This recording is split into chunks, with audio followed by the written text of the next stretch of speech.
Bom, serviços ecossistêmicos, né? Então, como que os serviços ecossistêmicos seriam impactados pela instalação da Sigma lá no local previsto, né? Então, nós fizemos um levantamento dos serviços ambientais potencialmente afetados. É um trabalho muito interessante que é feito muito em relação à supressão de vegetação, alteração de fauna e alteração da paisagem, além de serviços culturais, né? Então, fizemos esse levantamento aí detalhado. Vejam que aqui a gente tinha serviços de abastecimento, né? Por exemplo, abastecimento de água, serviços de regulação, quando você desmata uma vegetação, essa vegetação deixa de fazer a regulação climática, serviços culturais relacionados àquele ambiente, como coleta de sementes e frutos, pesca, e serviços de suporte, né? Estabilidade da temperatura, provisão de água, e aí vai. Então, como o ambiente é de Mata Atlântica, né, nós vimos que a grande biodiversidade, a perda da grande biodiversidade resultaria na perda de diversos serviços ambientais. Então, nós listamos os serviços ambientais potencialmente perdidos, né? Por que potencialmente, pessoal? Porque aqui é uma inferência. A gente só pode saber se foi perdido mesmo ou não depois, com monitoramento, tá? Mas vejam aqui que a gente tem recreação, produção de alimentos, né? Claro, é vegetação, controle biológico, polinização, provisão de água, controle de erosão. Então, serviços ecossistêmicos é bem detalhado. E, claro, impacto aos serviços ecossistêmicos é reflexo de uma externalidade negativa, né? Eu achei muito interessante, pessoal, porque é uma obrigação da legislação? Não, não é, né? Depois, Minas Gerais até fez uma alteração no termo de referência de EIA-RIMA e incluiu aqui levantamento de serviços ecossistêmicos, mas por enquanto não era, sabe? E aí vem uma agência relacionada ao capital, à Bolsa de Valor, pedir um nível de detalhamento desses. Então, eu achei extremamente interessante. Terceiro ponto, hábitats críticos para conservação, né? Então, lá é uma área muito importante entre Mata Atlântica, Cerrado, algumas áreas campestres e florestas ciliares, né? Matas ciliares. Então, nesse relatório, a Rainbow pediu para identificarmos espécies endêmicas, migratórias, com status de ameaça, existentes naquela área, justamente por causa da riqueza da biodiversidade. Então, vejam o nível de detalhamento. Hábitats críticos para conservação, né? Então, a gente encontrou ali na literatura que a região tem o status de muito alta, né, como criticidade para espécies endêmicas.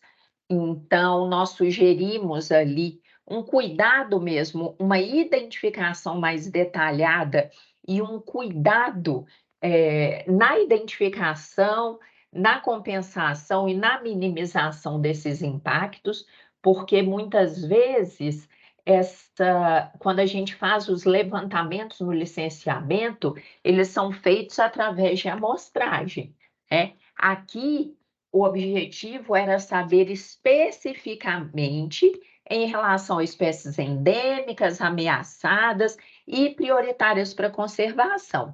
Então, é necessário fazer um estudo específico, trazendo um olhar sobre essas espécies. E claro, né, pessoal, com medidas aí para reintroduzir, para preservar essas espécies. Esse item eu achei extremamente interessante porque a Rainbow fez essa solicitação por causa da biodiversidade esperada para aquela região. Então, ninguém da Rainbow foi lá na área, mas só de saber que é Mata Atlântica, eles já perceberam que é uma região com alto endemismo e prioritária para conservação. Então, por isso esse pedido, e foi um trabalho muito interessante. E, por fim, o plano de ação para a conservação da biodiversidade, que conversa com todos os outros anteriores. Então, vejam bem, estamos numa área ali predominantemente formada por Mata Atlântica, Mata Seca, que também é classificado como Mata Atlântica. Então, área com muito alta relevância para a proteção da biodiversidade. Reflexo disso, grande variedade de serviços ecossistêmicos, representando aí as externalidades negativas que seriam resultantes do empreendimento, impactos na alteração da paisagem, né, e perda de espécies endêmicas, ameaçadas e vulneráveis.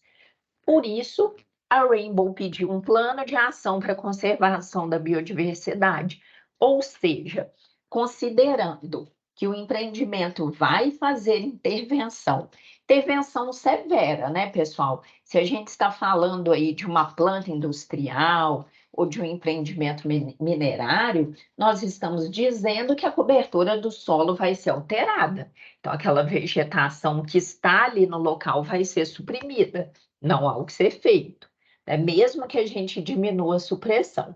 Então, entendendo que essas externalidades negativas seriam produzidas pelo empreendimento, é obrigação da empresa agir para minimizar essas externalidades negativas, através de um plano de ação para a conservação da biodiversidade, né? Conservando a biodiversidade, a gente amenizaria a perda de espécies prioritárias para conservação, amenizaria também perda de serviços ecossistêmicos, minimizaria impactos à paisagem. Então, o plano de ação da conservação da biodiversidade, ele amarrou todas as solicitações juntas, sabe? Então, nessa proposta, a gente incluiu formação de corredores ecológicos entre remanescentes vegetais, recuperação de áreas de mata ciliar, instalação de puleiros para avifauna, além de programa de recuperação de áreas degradadas, compensação ambiental, que já seriam previstos no licenciamento ambiental, né?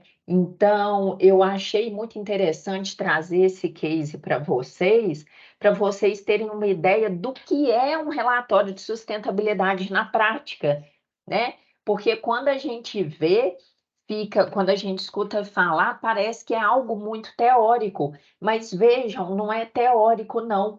É um relatório que tem que mostrar a eficiência daquela atividade em relação ao controle das externalidades negativas, com resultados efetivos. Claro que cada um desses programas vai ter que ser monitorado e reportado através de indicadores, tá? Então, eu acho muito assim, esse relatório foi muito bom, foi o relatório de sustentabilidade mais aprofundado que eu já vi, e parece que é uma orientação geral das empresas de auditoria, e é muito legal isso, porque depois que uma estabelece um padrão mais alto, né, todas as outras vão seguindo esse fluxo.